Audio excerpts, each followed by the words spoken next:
저 일단 12mm로 다 밀어봤고 그 다음에 이제 9mm로 한번 밀어보려고요. 저번에 제가 보여드린 그 머리에서도 이렇게 많은 머리카락이 나왔어요. 지금 쓰레기통에도 엄청나게 많은 머리카락이 있거든요. 제가 쇼컷이었잖아요. 원래도 여러분. 근데 저번에 그 뭉텅뭉텅 잘라낼 때도 진짜 머리카락이 이만큼 나왔는데 오늘도 이렇게 많이 나왔어요. 진짜 도대체 머리카락이 얼마나 많은 거야? 아, 정말 지겹습니다. 네, 저 바리깡으로 머리를 밀었어요. 그래서 영상을 좀 찍어보려고요. 제가 이 결정을 하기까지 저의 심리 과정에 대해서. 일단 저는 어릴 때부터 지루성 두피염이 심했어요. 지루성 두피염. 근데 이제 학교 다니면서 단 한 번도 여자아이가 삭발한 거 본 적이 없기 때문에 일단 그런 옵션을 생각해 본 적이 없어요. 그리고 여자애는 기본적으로 단발까지밖에 거의 본 적이 없어요. 쇼컷도 거의 쇼컷 거의 본 적이 없습니다. 네. 그래서 저는 학생 내내 그 지루성 두피염 또 스트레스 수준이 전 높았기 때문에 그 머리를 감고 그 수건으로 이렇게 하잖아요, 한번. 그때 수건에 피가 엄청 묻어 나왔어요. 지루성 두피염 때문에. 수건이 피범벅이 된다. 예. 그러면 참 마음이 아프고 괴롭고, 그리고 항상 이제 막 여기에 뭐 닦지도 않고 떨어지니까 막 비듬처럼 이렇게 뭐가 떨어지는 그런 모습들 되게 고통스러운 시간을 보냈고요. 그 이후로도 20대 내내 한 번도 이렇게 머리를 한 번 머리 민 적 있구나. 2016년쯤인가? 네, 그때 뉴질랜드 워홀 가기 전에 한번 머리를 좀 밀었었는데 그때는 미용실 가서 밀었어요. 미용실 가서 밀었고, 어쨌든 근데 뭔가 그래도 남자들은 약간 머리 민 사람 중에 나얼 이런 사람도 있고 뭔가 머리를 밀었을 때 좀 이 사람이 되게 전문적으로 보이기도 하고 오히려 긍정적인 이미지가 있는데, 사실 여자는 진짜 머리 민 사람을 비구니 말고는 본 적이 없기 때문에 너무 머리가 밀고 싶었겠죠, 저도. 그래서 사실 쇼컷 자체도 2016년에 제가 처음 도전을 해봤었거든요. 2017년에 그럼 머리를 밀었나 보다. 네. 쇼컷을 2016년에 제가 처음 도전했는데 이때는 제가 머리가 허리 기장까지 왔었어요. 허리 기장. 당연히 지루성 두피염은 평생 달고 살았기 때문에 10대에는 지루성 두피염이 심해서 수건이 피범벅이 됐었지만은 20대에는 그게 좀 덜했어요. 여전히 지루성 두피염은 항상 심했고 지금도 심하지만은 그래서 허리 기장까지 오는 머리를 감당하는 게 너무너무 힘들었어요. 허리 기장까지 머리가 오면은 일단 엄청 많은 제품을 써야 돼요. 그리고 머리를 감고 말리고 스타일링까지 하는데 1시간에서 거의 2시간까지도 걸리는. 왜냐면 머리 말리는데 보통 머리 감는데 보통 한 20분에다가 머리 바짝 말리는데 거의 한 20분에다가 거기서 뭐 고데기나 뭐 이런 것까지 해버리면 한 20분 이상. 그래서 1시간 넘게까지 걸려요. 그런 너무나도 중노동을 했었던 시기도 있었겠죠, 저도. 허리 기장 올 때는. 그래서 쇼컷으로 자르는 게 엄청난 용기가 필요했어요. 왜냐하면 그 당시에 제가 2016년에 모임에도 뭔가 소속돼 있었고 정기적으로 나가는 친목 모임 비슷한, 그리고 그 당시에 약간 어떤 남자분이랑 썸 비슷한 걸 타고 있었어요. 그래서 더더욱 이 쇼컷이라는 결정이 저한테 심리적인 장벽이 굉장히 높았는데 싹둑 잘라버립니다. 모임에서는 반응이 굉장히 좋았고요. 썸은 깨졌고요. 네, 그랬고, 그리고선 2017년에 제가 뉴질랜드 올 가기 전에 반삭을 해요. 그래서 앞에 여기는 좀 남기고 여기를 이렇게 다 미용실 가서 밀게 되고요. 그때는 큰 결심이 필요했었어요. 또 그때는 약간 이 사회에 대한, 그때 막 가출도 했었고 이 사회에 대한 온통 막 분노가 많았기 때문에 약간 그런 분노감으로 반삭을 했던 것 같아요.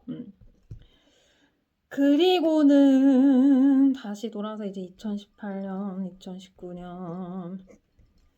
2019년은 저에게는 큰 일이 있었던데 이때를 또 설명하면은 긴데, 어쨌든 제가 계속 평생에 걸쳐서 우울증이 있었고 10대 내내 자살 사고가 있었고 별의별 얘기가 다 나오네. 그리고 다시 이제 한국으로 돌아왔을 때 이제 우울증이 엄청 심해지는 거예요. 약도 먹었었습니다. 약도 먹었었고 했는데 근데 2019년에 제가 다시 본가로 들어와서 본가로 들어오고 싶었어요. 본가로 들어오고 싶었는데 그때 조건이 뭐였냐면 그때 본가로 돌아오는 조건이 1번 천주교를 다시 믿는다. 네, 이걸로도 할 말이 많습니다. 종교 경우가 평생 지속됐기 때문에 2번 가슴 수술을 받는다였어요. 충격적이시죠? 자, 본가로 다시 돌아오는 조건이 천주교를 믿는다, 가슴 수술을 한다였습니다. 그 당시 제가 이제 정신적으로 완전 멘탈이 붕괴되어 있는 상태였기 때문에 저는 이제 누가 옆에 필요했어요. 그냥 계속 울고 막 너무 힘들었기 때문에 돌봐줄 사람이 필요했는데 그래서 무슨 제정신이 아닌 상태로 가서 가슴 수술을 받았어요. 충격적이죠? 제정신이 아닌 그냥 상태로 지금도 제정신은 별로 아니지만 그때는 더 제정신이 아니었는데 가슴 수술을 받아야 집으로 돌아올 수 있다. 그래서 가슴 수술을 받습니다. 성형 수술을 말하는 겁니다. 성형 수술. 그게 7년 전이네요. 그리고 제가 완전히 멘탈이 붕괴가 됩니다. 왜냐하면 가슴 수술을 받는 건 제 인생 계획에는 없었잖아요. 계획에는 없었는데 그것이 내가 다시 집으로 돌아와서 가족의 곁에 있는 조건이었잖아요. 가슴 수술을 받는 게. 가슴 성형 수술을 받는 게. 할 말이 참 많은데요.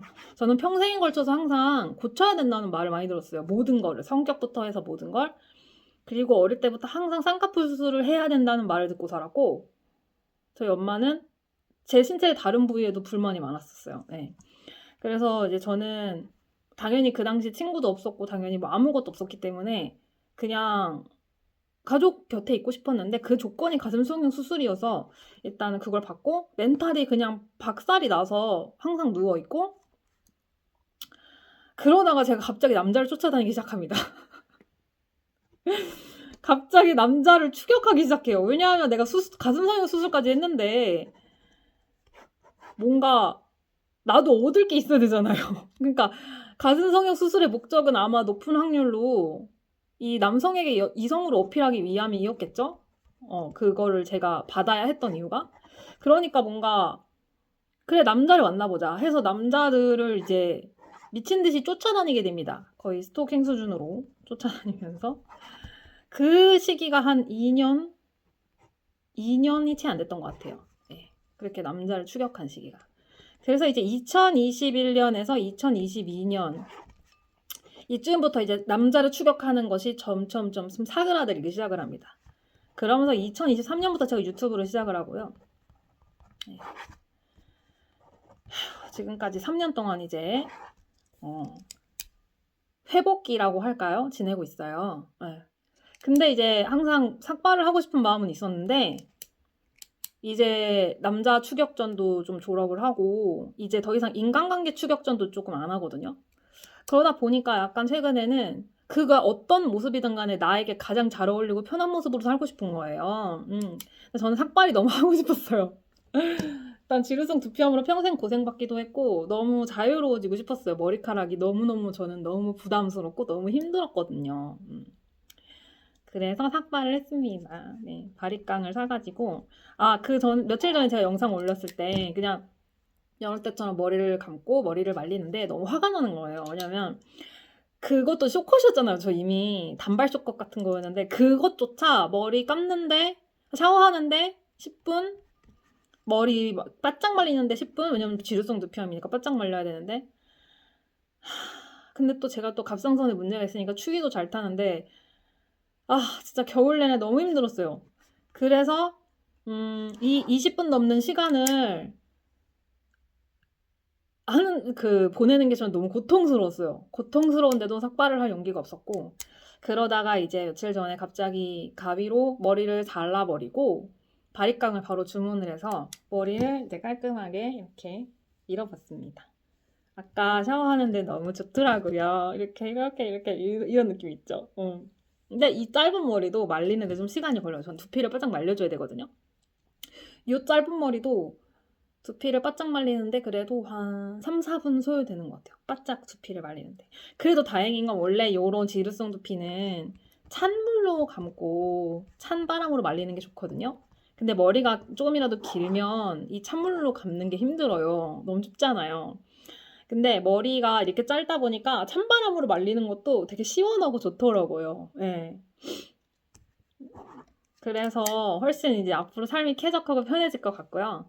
그냥 제가 이제는 현실에서 막 이렇게 사람이나 남자를 쫓아다니는 건 덜 하지만, 거의 안 하지만은, 여전히 내 마음에서는 뭔가 소속되고 싶은 소속감에 대한 욕구가 진짜 컸거든요. 그래서 이제 못 내려놓고 살았는데, 최근에 이제 제가 책을 100권이나 읽었잖아요. 그러면서 좀 좋은 이야기들을 저에게 많이 들려주려고 하고, 밖에 나가서 뭐 이렇게 기웃거리는 게 아니라 좀 나 혼자 집중하는 시간을 많이 보냈잖아요. 그러다 보니까 좀 용기가 생긴 것 같아요. 약간 그게 어떤 모습이든 간에 가장 나에게 잘 어울리고 편한 모습으로 좀 살고 싶었어요. 편한. 그리고 제가 원하는 거는 저 혼자 있는 시간도 좀 편하고 재밌어졌으면 좋겠다. 근데 편하고 재밌으려면 좀 내가 원하는 걸 해주고 너무 스스로에게 검열하는 기준을 많이 들이대지 않아야 될 거 아니에요. 그래서 일단 내가 하고 싶은 게 삭발이었으니까 일단은 삭발을 해준 겁니다. 바리깡 쓰면서 좀 두려웠어요. 그리고 바리깡을 처음 이제 사서 써보니까 되게 어렵더라고요. 뭐 오일도 주입을 해야 되고 청소도 해야 되고 일단 바리깡 모델을 고르는 것도 되게 힘들었어요. 뭘 사야 되는가 옵션이 많다 보니까 헤드를 끼고 빼고 뭐 이런 것도 어렵고 다 어려웠는데 어쨌든 간에 이렇게 했습니다. 그래서 네, 뭐 10분 만에 저의 이제 과거 몇 년을 좀 설명을 했는데요. 저는 다시 돌아가면은 쌍꺼풀도 안 하고 싶고 가슴 수술도 안 하고 싶어요. 네. 저는 그냥 주변에서 제 외모 갖고 뭐라 안 했으면은 그런 거 안 했을 것 같아요. 왜냐면 성형수술이라는 건 엄청 고통스럽거든요. 저는 쌍꺼풀 하고도 앉아서 자고, 왜냐면 이제 누우면 안 되니까 피 쏠리니까 앉아서 자고, 앉아서 눈 감은 상태에서 냉찜질 온찜질 하면서 병신같이 그렇게 살면서 왜 내가 이런 걸 해야 하나? 가슴 수술하고도 진짜 개고생했거든요. 이루 말로 표현할 수가 없는데, 네, 이루 말로 표현할 수가 없습니다. 정말 개고생을 했고요. 다시 돌아가면 안 하고 싶어요. 저 몸에 칼을 안 대고 싶어요. 예. 근데 전 10대 때부터 몸에 칼을 댔잖아요. 갑상선암 때문에. 음, 그래서 뭐 이 얘기를 하려면 도 끝도 없는데요. 어쨌든, 일단 다시 돌아가면은 절대 성형수술을 안 할 거예요. 사실 쌍꺼풀도 어렸을 때부터 계속 쌍꺼풀을 해야 된다는 소리를 들어가지고 성인이 돼서 엄마가 끌고 간 격에 가깝고요. 가슴 수술도 그런 식으로 받았기 때문에 저는 항상 제가 고쳐야 한다, 바뀌어야 한다, 너는. 더 상냥해야 한다, 더 똑똑해야 한다, 더 능력 있어야 한다, 더 성공해야 한다, 더 예뻐야 한다. 왜 자꾸 더 어떻게 돼야 한다는 말만 듣고 자랐고 내가 항상 충분하지를 못했어요. 그래서 더 이상 이제 그렇게 살고 싶지 않고 스스로에게 미안해요. 왜 내가 성형수술을 했어야 했는가? 사실 그때 아무리 남들이 가스라이팅해도 조카라고 난 그냥 이 모습으로 살 거라고 할 수 있었으면 좋았을 텐데 그렇지가 않았어요. 저는 항상 현실에서는 제가 왕따를 당하고 사람들이 저를 싫어하더라도 저는 소속이 되고 싶었거든요. 네. 그래서 용기 있게 난 수술 받는 거 싫어라고 말을 못했어요. 네. 그래서 어, 쌍꺼풀, 뭐 가슴 성형 이런 걸 하게 된 거죠. 다시 돌아가면 안 할 거예요. 그냥 그 모습 전으로 돌릴 거고, 만약에 사회에서 그 누구도 저희 가족이든 누구든 미디어든 간에 이런 성형에 대한 그런 인식들을 주입하지 않았다면 어떤 게 더 예쁜 눈이고 어떤 게 더 예쁜 가슴이다 이런 게 없었다면은 안 했을 거예요. 그리고 사실 엄마만 하라고 안 했으면 저 안 했을 거예요. 제 돈 한 푼도 안 들어가고 항상 시켰어요. 병원도 알아본 적이 없어요, 저는. 병원을 다 존나 열심히 알아본 다음에 그 비싼 돈을 엄마가 다 내고 저를 끌고 가는 식으로 해서 성형을 받았어요. 2번 다. 네. 왜 그랬어야 했는지 모르겠어요. 왜냐하면 쌍꺼풀하고 가슴 성형해도 여전히 남자들은 저를 싫어했거든요. 네. 여전히 남자들은 저를 좋아하지 않았습니다. 네. 다른 모든 부분에서 아무리 쌍꺼풀을 하든 가슴 성형을 하든 다른 모든 부분에서 한국 남자들의 기준에 제가 들지 않았기 때문에 그 어떤 한국 남자도 저를 그렇게 좋아하지 않았어요. 그 어떤. 그나마 이제 외국인 친구들은 뭐 또 달랐지만 어쨌든 아무리 제가 살을 찌고 뭘 한들 그 어떤 한국 남자도 저를 좋아하지 않았습니다, 특히. 근데 왜 도대체 무엇 때문에 그렇게 했어야 되는 걸까요? 예. 성형수술을 해도 자신감이 딱히 생기지도 않았고요. 딱히 그렇게 했다 해서 누가 저를 더 좋아하지도 않았어요. 예. 그럼 다시 돌아가면 안 할 거예요. 너무 수치스럽고 솔직히 저는 제가 성형을 했다는 사실이 끔찍하기도 하고 슬프고요. 스스로한테 미안해요. 예.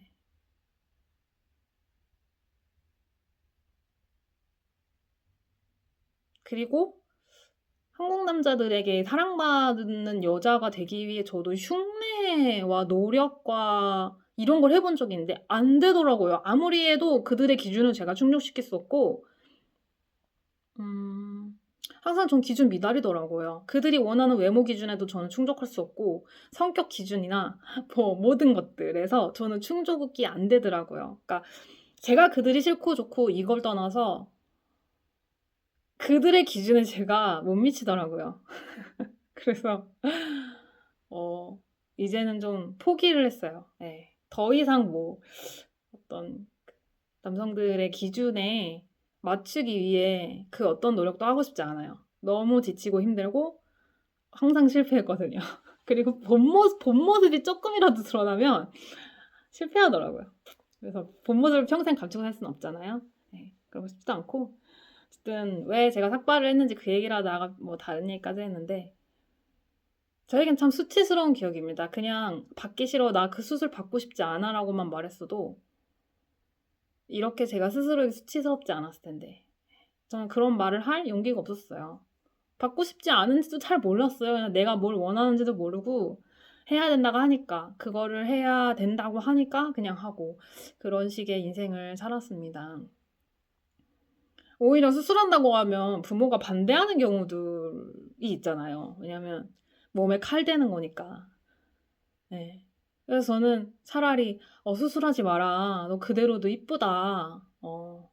난 너가 참 좋다. 있는 그대로." 그런 말을 하는 부모 밑에서 살았으면 저도 참 좋았을 텐데 안타깝게도 저는 어렸을 때부터 성형을 꼭 해야 한다는 말을 듣고 자랐기 때문에 바꿔야 된다고 항상 생각했던 것 같아요, 제 자신을.